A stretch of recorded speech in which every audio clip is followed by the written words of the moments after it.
Recently, I sat at lunch with two young women who were in a drug treatment facility. They rattled off their horror stories about their drug use, about how they disappeared from home for weeks or months at a time, about how their parents could not sleep at night for years worrying about them, how their parents showed infinite love and care for them year after year. They talked about what fabulous parents they had and how sorry they were for what they put their parents through. I finally asked them, "Do you ever thank them?"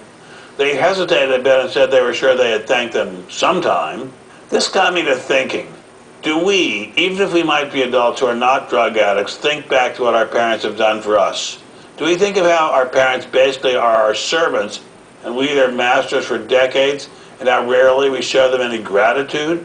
I often refer back to my own little life. When I think of how my father and mother scrimped and saved to get through the Great Depression, knew real economic uncertainty, and yet I thought nothing of living like a playboy once I got into college. How that must have torn them up. I often think of my wonderful wife's father, who fought hand-to-hand against the Nazi SS in World War II, and then many years later in rice paddies up to his neck in Vietnam. And she never thanked him until I told her it was a moral imperative. Wake the heck up if you're blessed enough to have living parents who treated you decently. They sacrifice more for you than you can ever understand until you are parents.